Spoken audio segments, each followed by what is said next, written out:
안녕하세요. 저는 익산시 농업회의소 설립 및 운영 사례를 발표하게 된 익산시 농업회의소 사무국장 윤양신입니다. 반갑습니다.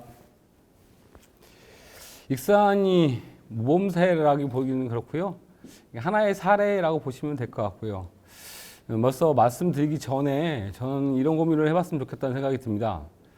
지금의 처해 있는 농업, 농촌, 농민의 현실이 이대로 가도 되는 건지, 이대로 극복할 수 있는 건지, 그리고 농업회의소를 만들려고 하는 분들이라면 농업회의소를 통해서 그거를 극복할 수 있을 건지에 대한 깊은 고민이 있어야 된다고 생각합니다.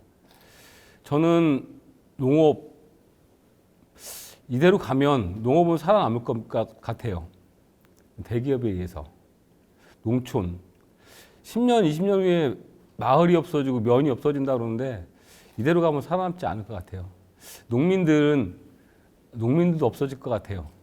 농업 노동자로 남지 않겠냐 생각합니다. 지금 여기까지 오는데 실은 농업이 여기까지 오고 어려워졌던 것의 중심에는 농업계가 한 목소리 내지 못하는 부분도 있다고 생각합니다. 그래서 저는 농업계가 한 목소리를 내는데 농업회의소가 유력한 방도이다라고 생각하고, 거기에 동의하신다면 농업회의소 설립과 관련해서 깊게 고민하고 실천해 주시면 고맙겠습니다. 익산의 사례를 말씀드리겠습니다. 설립하기 전까지의 과정과 설립하기 과정, 그리고 설립하고 저희가 2019년에 3월 27일에 창립했는데 그 이후에 활동들을 말씀드리도록 하겠습니다. 저희가 준비는 좀 일찍 했어요. 저희가 시범사업은 2017년 9월에 농식품부 그 시범사업에 공모가 됐는데요. 그 전에 농업기술센터에 그 농업인대학이라고 있고, 농업인대학의 정명채 박사님 오셔서 농업회의소 강연을 해주셨습니다. 그 강연을 들은 농업인대학 학생들이 농업회의소 필요하다라고 해서 민간추진위원회를 구성하게 됩니다. 3만 원씩 내는 회원 120명이 조직됐고요. 그분들이 모여서 농업회의소 공부도 하고 농민단체하고 간담회도 하고 했습니다. 근데 이제 시범사업이 자치단체장이 신청하는 거였는데 익산은 15년, 16년 아예 신청도 못하는 공모가 무산되는 상황들이 벌어집니다. 내용은 준비 부족, 실은 이제 공무원들의 준비 부족이었던 것 같아요. 그리고 또 농민단체하고의 합의 부족, 뭐 이런 거가 이유였는데, 어쨌든 17년도에 익산시에는 농민단체 14개 단체가 모여서 2005년도에 창립해서 지금 14년, 16년 된 익산시 농민연대라고 있습니다.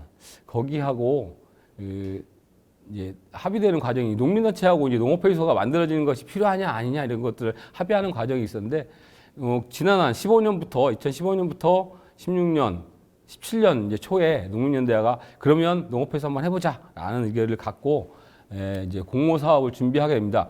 공모 사업 하기 전에 저희는 농업회의소 설립 TF팀을 꾸리게 됩니다. 행정, 민간 이렇게 해서 꾸려서 TF팀부터, 그러니까 시범사업 준비부터 TF팀부터 시작하게 되고요.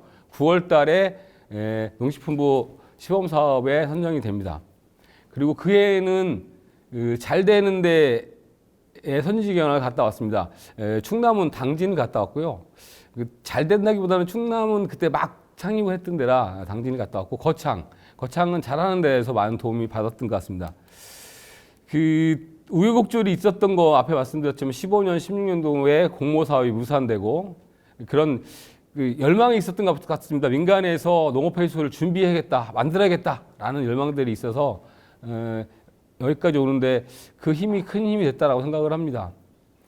이제 만들어지고 나서는 아까 말씀드린 것처럼 TF팀을 만들어졌고, 그리고 그 농업회의소를 추진할 수 있는 의결기구가 필요합니다. 그래서 농업회의소 설립 추진단을 1월 18일 날 농협, 농민단체, 의회, 행정 이렇게 해서 32명 가량의 그 설립 추진단을 만들고, 설립 추진단은 이후 창립총회까지의 주요한 결정들을 하는 의사결정 구조입니다. 그리고 그해 6월 달에는 농협이 농업회의소에 대한 의견들이 많이 있었습니다. 그래서 농협과 토론대도 한 번 했었고요. 그리고 TF팀은 아까 말씀드린 것처럼 행정, 농민단체 이렇게 해서 만들어진 TF팀은 농업회의소에 담아야 될 내용과 그리고 앞으로 가야 될 일들을 계속 상의하게 됩니다. 매월 한 달에 한 번씩 만나서 회의하고 필요하다면 또 한 달에 두 번도 만나고 이렇게 좀 쭉 진행을 하게 됩니다. 이제 내용적 준비는 TF팀에서 하고 이 내용적 준비가 된 것들을 결정하는 거는 추진단에서 하고 네, 그렇게 진행됐고요. 그리고 설립 및 운영에 대한 조례는 11월 달에 제정이 됩니다. 이제 18년도에도 저희가 거창하고 정선을 선지전화 갔다 왔고요. 이제 설립 추진단 구성과 관련해서 말씀을 드렸고요. 저희가 이제 주요하게는 이제 내용을 만들었다고 한다면 실제로 농민들을 농업회의소로 가입시키는 과정들이 필요하잖아요. 총 4번의 읍면동 순회 설명회를 했습니다. 18년부터 19년까지. 18년 2월 달에 처음 시작해서요. 저희가 20개 읍면동인데요. 2월, 7월, 그리고 12월, 그리고 그 다음 19년 1월까지 4번 했는데, 이제 처음에는 농업회의소의 필요성, 농업회의소가 이렇게 필요하다. 그리고 그러니까 실은 농업회의소 잘 모르시니까 이런 얘기를 주로 하면서 다녔고요. 7월 달에 이제 농번기가 끝나고 7월 달에는 몇 군데 돌다가 잘 안 돼서 전체 읍면을 모아놓고 그 전체 설명회를 한번 했습니다. 그리고 12월 달에는 3차 설명회 때는 이제 농업회의소의 필요성과 그리고 지역의 대의원을 조직하는 일들 그때부터 시작합니다. 3차부터. 4차 때는 지역의 대의원들, 이사들 정리하는 작업들을 쭉 하게 되죠. 실은 4번의 설명회가 쉽지는 않았죠. 하루에 2개 지역씩 10일 걸리거든요. 어쨌든 그런 과정들 통해서 계속 설명회를 하는 과정에서 회원들이 계속 늘어나는 것들을 볼 수 있고 실제로 농업회의소의 필요성들을 농업인들이 느끼는 그런 과정들이 좀 있습니다. 그리고 농번기가 이제 또 추수철이 10월 달에 끝나니까 11월 달에는 농업회의소 이제 불을 붙여야 되는데 창립 다짐대회를 했습니다. 불을 붙이면서 12월, 1월, 3월 달까지 가는 창립총회 수로 쭉 가는 그런 불을 붙이는 농업회의소 창립 다짐대회를 한 250명 모여가지고 대강당에서 진행을 했고요. 그리고 아까 말씀드린 것처럼 4차 네 번째의 순회 설명회 때는 대의원들을 선출하고 그 대의원들 속에서 또 이사를 뽑고 그 단체 대의원 회의를 하고 이런 것들이 쭉 진행이 되게 됩니다. 창립총회는 19년 3월 27일 날 창립총회는 짧게 기념 행사를 길게 진행을 했습니다. 한 400명 모여서 성대하게 치렀습니다. 뒤에 더 구체적인 얘기도 말씀드리는 걸로 하고 설립 과정은 이렇습니다. 자료는 뭐 보시면 될 것 같고요. 설립 추진과 관련해서 주요하게 앞에 말씀드렸던 것처럼 일단은 TF팀의 구성이 기본이라고 생각합니다. 어떤 내용을 담을 것이냐, 농업회의소에서 어떤 일을 해나갈 거냐, 앞으로 이런 것들을 쭉 해나가는데 TF팀이 기본이고 그리고 기본에서 논의된 것들이 그 설립추진단이라는 의결기구에서 창립총회까지 가기 전까지의 의결기구에서 결정하는 이런 것들이라고 봅니다. 농업회의소에서 이제 주요하게 담아야 될 내용이 이제 모든 조직이나 정관일 텐데요. 정관 안에서 좀 잘 검토했으면 좋겠다라는 생각이 드는 게 회비, 그리고 회비를 어떻게 받을 건가. 실제로 이제 저희가 나주에 선진지원을 갔다 오면서 나주가 3,000원씩 회비를 받았는데 그 회비를 한번 3,000원 해놓으니까 올리기가 어렵다라는 말씀을 하시더라고요. 그래서 저희는 5,000원으로 방식은 CMS 방식으로 계좌이체를 하거나 아니면 자동이체하는 방식이 있긴 한데 실제로 회비가 거치는 비율이 적은 것 같습니다. 저는 CMS 방식이 보다 더 원활하게 회비를 걷는 방식이다라는 생각이 들고요.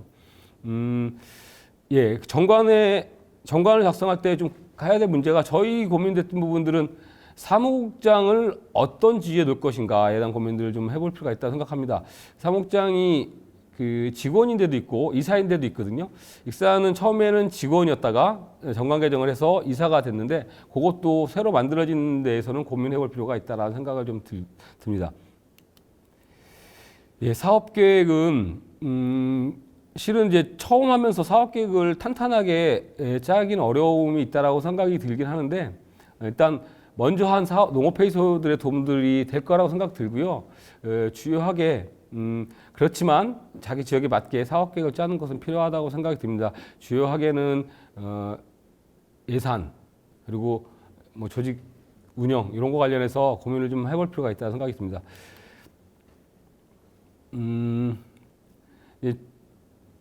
익산 같은 경우는 창 설립 전까지는 행정에서 상당히 많은 도움을 주셨어요.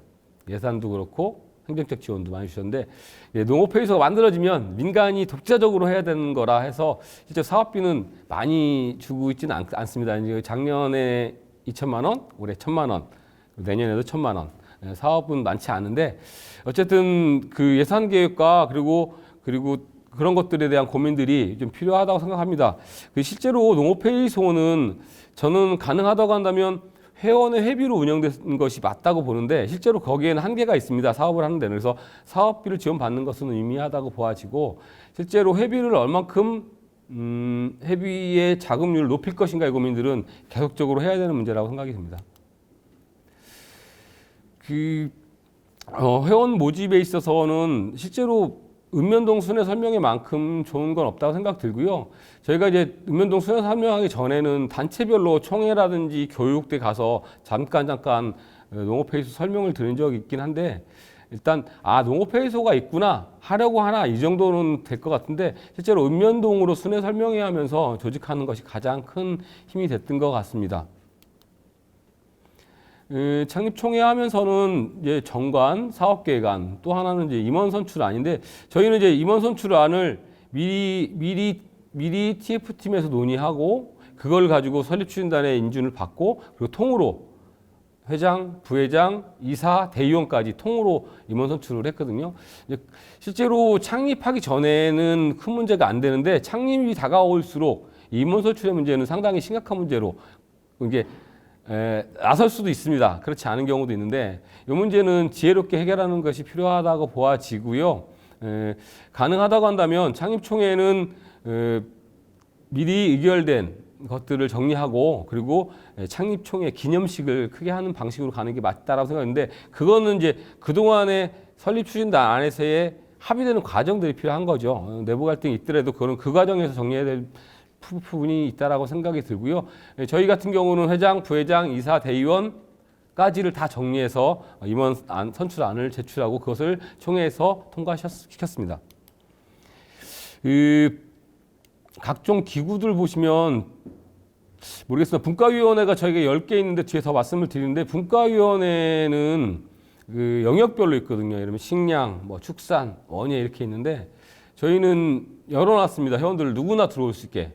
저희가 뒤에도 말씀드렸지만 그 회원 가입이 900여 명 회원 가입하는데 거기에 체크를 한 군데만 체크하게 돼 있고 그분들이 예를 들면 식량분과 모일 때 다 오시게 이렇게 연락을 드려서 하는 그리고 그렇게 그 안에서 또 분과위원회를 위원장을 선출하고 이렇게 했었습니다. 저희는 좀 지역마다 좀 다르긴 하는데 대의원 중에서 분과위원회를 구성하는 데가 있는가 하면 그런데 저는 회원들이 분과위원회에 참여할 수 있는 구조는 열어놔야 된다라고 판단해서 그렇게 좀 진행을 했고요. 분과위원회는 그래서 창립 이후에 좀 하나씩 만들어지고 있는 상황입니다. 사무국은 사무국장하고 사무장님. 사무장님의 채용은 창립하기 한 달 전에 이렇게 해서 진행했습니다.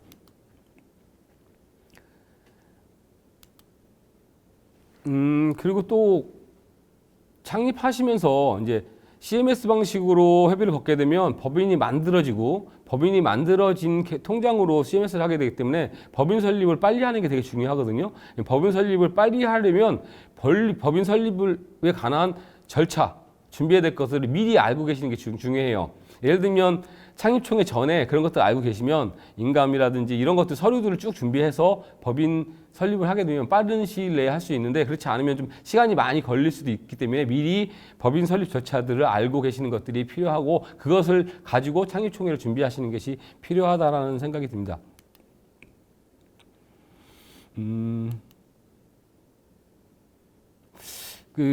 나머지는 뒤에서 말씀드리는 걸로 하고 저희 익산시 농업회의소 일반 현황과 관련해서 말씀드리겠습니다. 개인 회원은 937명, 회비 납부율은 54.4%, 단체는 17개 단체, 특별회원은 농협 중앙에만 들어와 있는 상태입니다.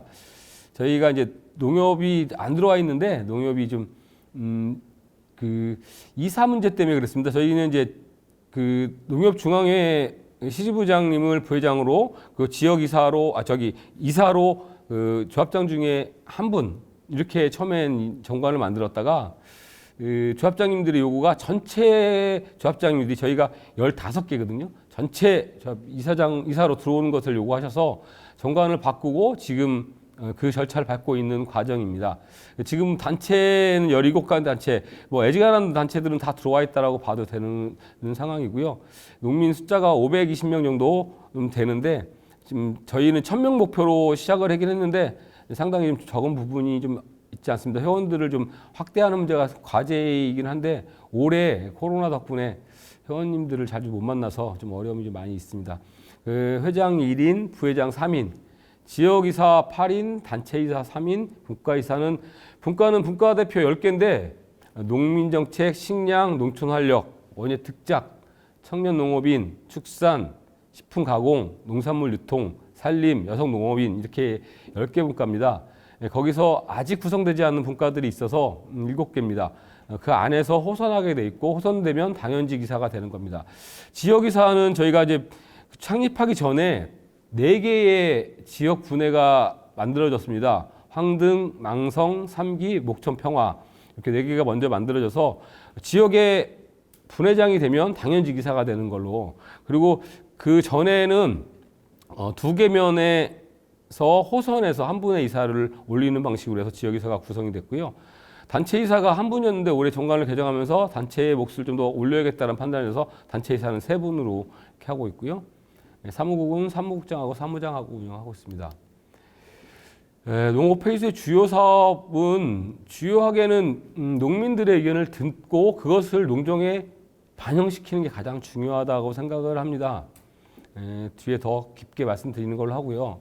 그 농민들의 역량 강화하는 교육들이 좀 필요하다고 생각하고 또한 농업 정보를 수집해서 바로바로 알려줄 수 있는 것들이 또 필요하다고 생각합니다. 그리고 농민들의 복지 증진과 권익 향상, 그리고 지금 농업계의 의견을 수렴하고 이해관계를 조정하는 역할 또한 중요한 사업이라고 생각합니다. 어쨌든 간에 농업회의소의 기본 사업은 일반 농민들의 의견을 받아서 그것을 농업 정책으로 만들어내는 것이 가장 중요하다고 생각이 듭니다. 뒤에 더 깊게 말씀드리도록 하겠습니다. 농정 참여 활동인데요. 의견 수렴, 조정 검토, 제안 협의 반영. 그러니까 작년에는 읍면동을 순회를 했습니다. 읍면동을 순회하면서 익산시에서 이러이러한 농업 정책을 해줬으면 좋겠다라는 의견을 쭉 받죠. 쭉 받아요. 쭉 받고. 그리고 또 분과위원회를 통해서 한 번 더 봤습니다. 저희는 그 분과위원회는 지역은 다양한 품목과 내용으로 제안을 하시는데 분과위원회는 이제 같은 계열이기 때문에 보다 더 전문적인 얘기를 많이 해요. 예를 들면 축산에서 축산분과 하시면 더 깊은 얘기 되거든요. 이것도 쭉 모아서 일단은 전체를 행정에게 줍니다. 농민들이 이러이러한 의견들이 있다라는 것을 아시라고. 그리고 그걸 추스리는 작업들을 하죠. 작년에는 22건을 추스려서 그것을 농업정책협의회를 했습니다. 저희는 농업기술센터가 있고요. 미래농정국이 있습니다. 농정국 안에 5개 과가 있는데 이렇게 센터 안에 2개 과와 국 안에 5개 과 이렇게 과장님들하고 같이 저희가 제안하는 것들을 제안하고 토론하는, 자료를 미리 드리고 자료를 저희가 받죠. 받아서 그날은 부족한 부분도 더 설명하고 그리고 새로운 의견도 있으면 또 그 의견 중에서 더 나아간 의견이 있으면 제안하는 이런 식으로 진행을 했고요. 작년에는. 그래서 올해는 근데 읍면 순회를 못했어요. 코로나 때문에. 그래서 서면으로 접수를 받고 그걸 가지고 올해는 분과위원회도 못했습니다. 분과위원회도 못하고 이사회를 통해서 의견을 정리하고 올해는 익산 시장님하고 정책간담회를 먼저 하고 그리고 농업 정책 협의회를 했습니다. 실은 이제 농업 정책이라는 게 사업으로 무엇을 해달라고 무엇을 하자라고 정리하는 부분들은 실은 농정국 센터하고 할 수 있는데 그 이제 사업이 아닌, 예를 들어서 농정국 안에 농업직이 과장이 될 수 있는 구조를 만들어줘야 된다라는 것들을 얘기할 수 있는 거는 시장님하고 해야 되거든요. 시장님하고 해야 될 내용이 다루 있다고 생각해서 저희는 그 시장님하고 간담회를 했던 겁니다. 저희가 예산이 나오면 예산을 쭉 분석을 합니다. 그래서 예산 규모도 어느 정도의 수준으로 예산을 반영했으면 좋겠다. 그리고 예산 중에서도, 농업 예산 중에서도 자체 예산, 익산시에 12만 들어가는 예산이 몇 프로인지, 이것이 또 어떻게 더 확대돼야 되는지, 이런 것들을 시장님하고 만나서 시장 간담회 때 그런 말씀을 주요하게 드렸었죠. 그러니까 작년에는 농업정책협의회만 했고, 올해는 시장님 간담회 하고 나서 농업정책협의회를 또 진행을 했습니다. 보시면 이렇게 자료 받아서 공문으로 드리고 공문으로 답변을 받고 그리고 토론을 하는 방식으로 진행을 하게 됩니다. 주요한 거죠. 저희가 시장 간담회 내용이 주요하게 6가지였는데, 여성 농업인 전담부서 설치, 그리고 농업직 채용 확대 및 승진 기회를 부여할 문제, 그리고 농업 예산의 확대 및 농민단체 활성화. 작년에 농민단체 예산이 실제로 많지도 않은데 몇백만 원씩 깎인 것도 있었거든요. 몇백만 원 이런 것들도 문제 제기를 했습니다. 청년농업의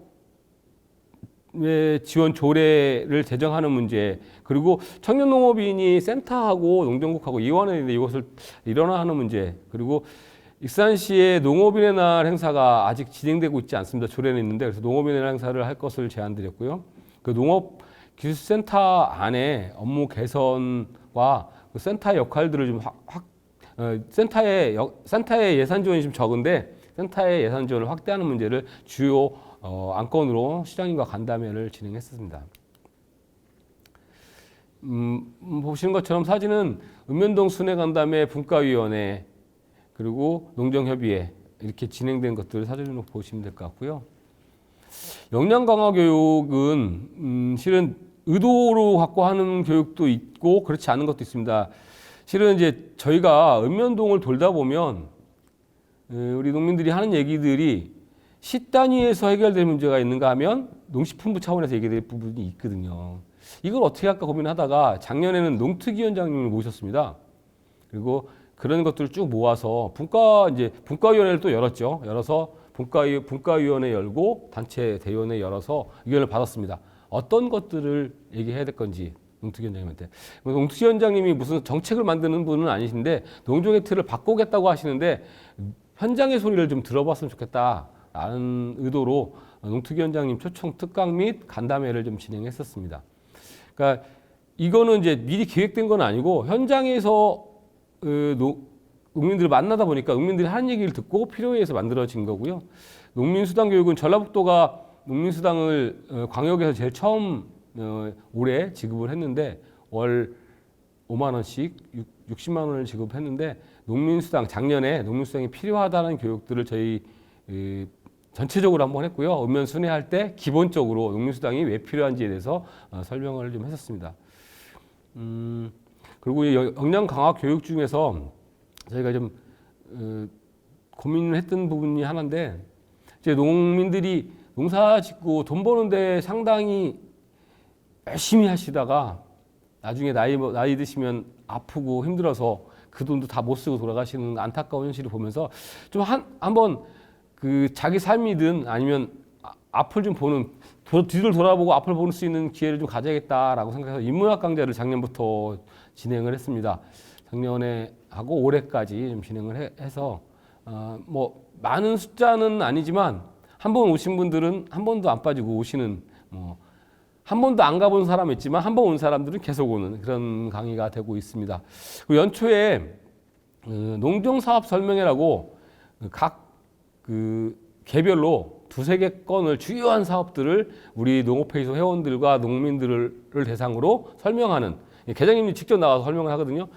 주요하게 한 2-3개씩 꼭 농민들이 이런 부분들을 알고 신청했으면 좋겠다, 이런 설명회를 좀 하고요.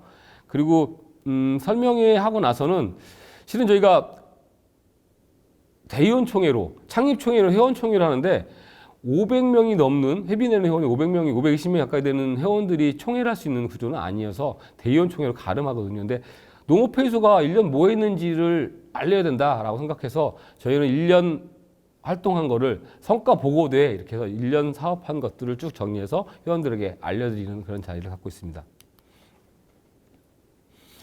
주요 사업 장면. 양파 작년에 저희 여산면이 전라북도에서는 양파의 주산지입니다. 전라북도에서 제일 많이 양파를 생산하는 지역인데 읍면 순회를 갔더니 5분이 오셨어요. 오셨는데 야, 양파 팔아가지고는 농약값, 비료값도 못 갚겠다 이러시는 거예요. 그래서 이거 어떻게 해야 되냐. 그래서 양파 가격 폭락 대책 촉구를 위한 기자회견을 했죠. 이러이러한 것들이 농식품부에는 문제가 있는 것 같고 도에선 이러이러한 것들을 해줬으면 좋겠고 시도 이러는 거를 당장에는 가격이 폭락했지만 이런 대책들을 만들어야 양파 가격이 제시될 수 있다라는 기자회견을 했고요.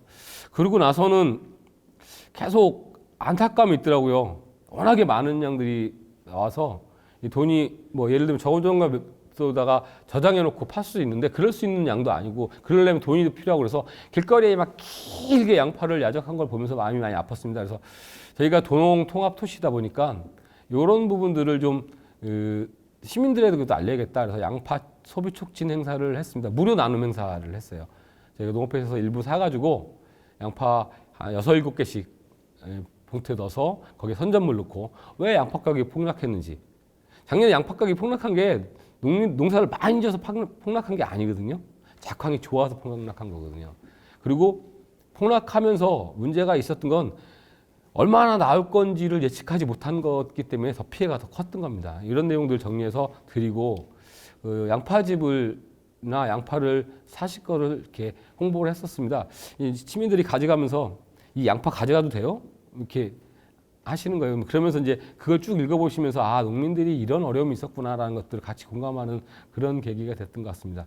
이제 주요 활동은 저는 읍면동을 다니면서 읍면동에서 어느 누구도 한 번도 얘기 못했던 사람들이 우리 농업회의소라는 틀 속에서 얘기하고 그것들이 반영되고 이런 것들이 중요하다고 보거든요. 그래서 그것을 정책화하는 사업 그리고 그 사람들의 어려움을 풀어주는 사업들이 농업회의 주요 사업이라고 생각을 합니다. 성과 인문학 강좌 두 번에 걸쳐서 했고 올해는 쭉 하다가요. 올해는 욕심을 많이 내서 7개 강좌를 했는데 2개 강좌는 못했어요. 코로나가 터져서. 요거는 이제 그 농정 지원 사업 책자 뭐 다른 데도 많이 만들 텐데 저희가 읍면동을 다니다 보면 그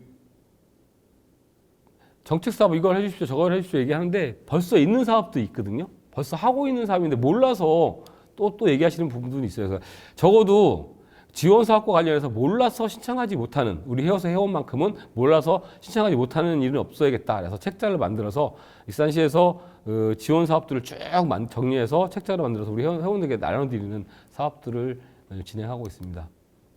올해는 농식품부 그 공모 사업으로 공익직불제 모델화 사업을 좀 진행했습니다. 2개 마을. 실은 올해가 공익직불제 처음 시작되는 해인데 의무 준수 사항이 뭔지 이런 것도 잘 몰라요, 농민들이. 바뀐다 그러는데 뭐가 바뀌는 건지. 그래서 저희가 그 교육을 2군데 하면서 요거 실제로 이제 코로나 때문에 교육을 다른 기관에서도 하고 어서든 해야 되는데 모이들 못하니까 이제 뭐 비디오로 대체한다거나 아니면 자료로 대체하는 정도여서 저희는 2개 마을 하면서 영농일지도 작성해야 되는데 영농일지에 양식도 없고 그래서 영농일지 앞에는 공익직불제 설명을 쭉 실었어요. 그리고 뒤에는 간단하게 내가 올해 무슨 농약을 쓰고 무슨 비료를 주고 뭘 했는지를 쭉 정리하는 그런 영농일지를 만들어서 배부를 우리 회원들한테 다 배부를 했습니다. 요거는 작년에 불용농약 수거인데 요거는 이제 이거는 이제 농민들 중에서 이런 얘기를 하신 거예요. 요새는 드론으로 헬기를 농약을 주다 보니까 예전에 쓰다 남은 농약들이 있는데 이것은 처리를 해야겠다. 이 환경 문제도 있기 때문에 요거를 처리하는 게 필요하다라는 말씀을 주셔서 제안을 했죠. 저희가 했고 그것이 이제 올해 5월에 조례가 제정되고 그리고 올해 12월에 불용농약을 한 번에 싹 수거하는 날을 잡아서 수거를 싹 했습니다. 그리고 읍면동에 그 수거가 끝나고 나서 읍면동에 불용농약을 수거할 수 있는 설치함들을 이렇게 만들어 놨습니다. 저희는 어떻게 보면 이런 부분은 저도 생각을 못했던 건데 이런 고민들이 있는 농민들이 있는 것 같습니다. 그러니까 환경을 생각하고 이런 고민들이 있는 분들이 제안해서 조례 만들어지고 또 이렇게 실제로 사업으로 집행되는 것들 보면서 이게 농업회의소이구나라는 생각이 듭니다. 실제 농업회의소는 농업인, 농민단체, 농협이 아우르는 농업계 대표 조직이거든요. 농민단체의 연합회가 아니거든요. 저희도 익산시 농민연대라고 14개 단체가 모여서 만들고 있지만 실제로 다른 겁니다. 농민단체는 농민단체 연합이 아니고 실제로 일반 농민들은 어디서든 이런 것이 필요하다라고 얘기할 수 있는 구조와 틀이 없습니다. 저는 농업회의소가 그것은 유일한 통로다라고 생각합니다. 농업인들이 농업과 관련해서 농업정책에서 이런 것이 필요하다고 얘기할 수 있는 구조. 읍면동에서 한 번, 분과에서 한 번, 두 번의 과정을 통해서 의견을 수렴할 수 있는 이런 구조가 농업회의소라고 생각을 하고, 또한 농민단체 연합과 다른 부분들은 이 농업회의소는 이제 법적 기구인 거죠. 법적 기구. 그게 가장 큰 차이라고 생각이 들고요. 아직은 풀어야 될 과제들이 많다고 생각합니다. 농업회의소의 필요성을 우리 농민들한테 더 깊이 있게 많은 농민들한테 알리는 것도 필요하고요. 또 아직 농업회의소가 어떤 역할을 하고 어떻게 가야 되는지에 대한 행정의 고민도 깊이 있게 이해하시는 분이 있는가 하면 그렇지 않은 분도 계신 것 같다는 생각이 좀 듭니다. 그런 부분들도 계속 풀어가야 되는 문제라고 생각하고, 이제 외국의 사례처럼 농업회의소가 농업계의 대표 조직으로서 자기 역할을 하려고 한다면 풀어야 될 과제들이 많이 있다고 생각을 합니다. 저희 이제 시작했어요. 작년 3월에 창립해서 작년 1년, 올해 1년, 올해는 코로나 때문에 많은 어려움들이 있었고 뭔가를 우리 회원들에게, 우리 농민들에게 뭔가를 해드려야 되는데 그럴 수 있는 기회도 많이 없었고 안타까움이 많이 있습니다. 저도 우리 현장에서 농민들을 만날 때 가장 힘이 많이 나거든요. 또 그렇게 만나야 회원도 늘어나고 조직도 알릴 수 있고, 그래서 근데 그럴 수 있는 기회가 올해 적어서 좀 안타까움이 많이 있습니다. 저는 농민단체 일을 상당히 오래 했습니다. 아까도 말씀드렸지만 익산시 농민연대 집행위원장을 3번이나 거쳐서 했는데요. 제가 농민단체 연합회, 딴 데는 뭐 협의회, 우린 농민연대라고 부르는데, 농민연대와 농업회의소가 다른 부분들은 임의조직과 법적 조직인데, 임의조직은 그런 겁니다. 힘이 있을 때는 들어주고 힘이 없을 때는 안 들어주는 거예요. 그리고 자꾸 그렇게 가니까 힘을 보여줘야 돼요. 이제는 그렇게 하면 안 된다고 생각합니다. 토론에서 정책 파트너로 정당하게 얘기하고 정당하게 받아주는 그런 구조로 가야 된다고 생각합니다. 그것이 농업회의소라고 생각이 들거든요. 실례로 이런 예가 있었습니다. 제가 농민연대 집행위원장 할 때 시장 간담회를 상반기, 하반기 하자 이렇게 했었는데, 상반기에는 하고 하반기에는 안 만나주시더라고. 하반기가 중요한데, 왜냐하면 예산에 반영해야 되는데 하반기에 안 만나주셔서 시장님 왜 안 만나주십니까? 물어봤더니 바빠서 못 만났대요. 이겁니다. 임의조직은 만나줘도 되고 안 만나줘도 되고 들어줘도 되고 안 들어줘도 되고, 근데 농업회의소는 법적 조직이기 때문에 공문으로 보내고 공문으로 받고 그리고 얘기하면 들어줘야 되는 겁니다. 약속했으면. 그 법적인 효력이 있는 거죠. 많이 차이가 있는 거라고 생각합니다. 실제로 아직 갈 길은 멀다고 생각합니다. 뭐 농민들은 농업회의소를 하나의 농민단체로 바라보기도 하고, 농협은 야 우리는 돈 많이 내는데 우리한테 뭐 해줄 거 뭐 있냐 뭐 이렇게 바라보기도 하고, 실제로 지금의 서두에도 말씀드렸던 것처럼 농업의 어려움, 농촌의 붕괴, 농민들이 숫자가 줄는 문제를 어떻게 해결할 거냐, 이제는 한 목소리 내야 된다고 생각합니다. 작은 것들은, 작은 이해관계들은 접어두고 하나로 한 목소리 내지 못하면 농업, 농촌 없어지고 말 수도 있다는 생각이 듭니다. 실제로 점점 사람은 줄고 있고 차지하는 위상은 자꾸 줄어들고 있는 게 사실이거든요. 우리가 한 목소리 내지 않고 우리가 하나의 힘이 되지 않는다고 한다면 저는 길이 없지 않냐라고 생각하고, 저는 농업을 살리고 농촌을 살리는 유력한 방도가 농업회의소라고 생각하고, 지금 제 영상을 보시면서 농업회의소를 설립하고자 하시는 분들은 그런 열정을 가지고 계속 해주셨으면 고맙겠다는 말씀을 드립니다. 예, 감사합니다.